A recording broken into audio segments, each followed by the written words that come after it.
Yeah, the President Xi meeting was the big one. Everybody's determination is going to be focused on different things. But in my opinion, and from the perspective of DC, everybody sort of retreated to their corners. And that's going to be helpful for the next year.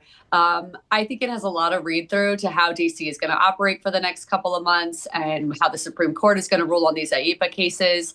But I thought it was really helpful to think about the president's first term and his last trade deal agreement with the Chinese versus this term. In 2020, when Bob Lighthizer was the USTR and he was the main negotiator with China, he was able to negotiate sales of soybeans to China of $56 billion over 2 years, 2020 and 2021. Now, if you fast forward to this past week, Secretary Bessent, the lead negotiator with China, he was able to negotiate just a $34 billion deal with China for soy over 4 years. So the first read through I get is that as a result of these trade wars, the U.S. market share in agricultural trade to China has not just dropped off. The entire thing has been a mirage, and it's really hurt the United States and the Farm Belt, and likely not to come back. So it was really comprehensive conclusion that the market share is gone. It is eroded. It's gone to Brazil and Argentina. And that is what the U.S. can count on with China for the foreseeable future. So that means D.C. really has to migrate to finding other alternative outlets for our soy, sorghum, wheat, corn, beef, cattle, all that stuff. And our trade agreements with other nations are even more important now, should the president be able to negotiate those. And Henrietta, in your note, you said that soybean farmers saw this deal as pretty underwhelming. So I'd imagine that a U.S. bailout for farmers is still very much on the table. What do you expect to happen there? I mean, of course, we've got a government shutdown right now, but when things get back up and running, hopefully, what do you expect? Well, actually, I think this is actually really constructive for getting the government back up and running, because now we're going to need at least a $12 billion influx of cash for farmers. The $12 billion that China's going to buy this year, if they hold true to their deal reached with Secretary Bessent, is not nearly enough to keep those guys afloat.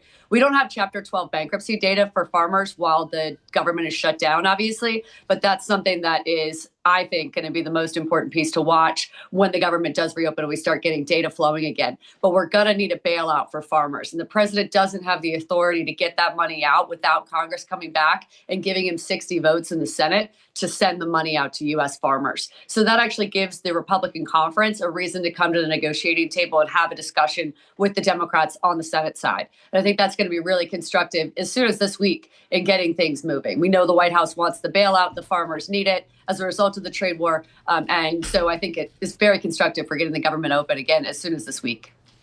As soon as this week, I'm not sure what the catalyst is, Henriette. What do you think the catalyst is for getting these two sides back together to reopen this government? Is it President Trump taking a more forceful role? Well, I think the Republican conference is very much looking for guidance from the president. They don't like this idea of overruling the filibuster. There aren't the votes for that. But I would step out and say it's not so much Trump or Democrats or Republicans. It's that there's a recess coming up. You guys know that I always tether things to the calendar. They love a recess. They have a 10-day recess coming up on Veterans Day. And there's a big difference between being able to go home to your constituents for your regularly scheduled work weeks when the government is shut down, which is, of course, what the House has been doing for the last 5 weeks or so, and actually being able to go on your CODEL, travel abroad, have a little bit of a break and a vacation. The senators very much want to have that. They've been in D.C. this whole time. So Friday starts what would otherwise be a 10-day recess for Veterans Day, and that's as good as catalyst as any. Do you believe that we're really just kicking the can down the road here, though, Henrietta, at the end of the day? Because it looks like deadlines to hold China to its promises just keeps going further out into the future. And doesn't that sort of leave our farmers in limbo? Yeah, absolutely. So that first trade deal I talked about, where Lighthizer was able to negotiate a 2-year deal of $56 billion in soy purchases, it ended up being a mirage. And that was in part due to COVID, of course. But now that share is dramatically reduced, $34 billion over 4 years.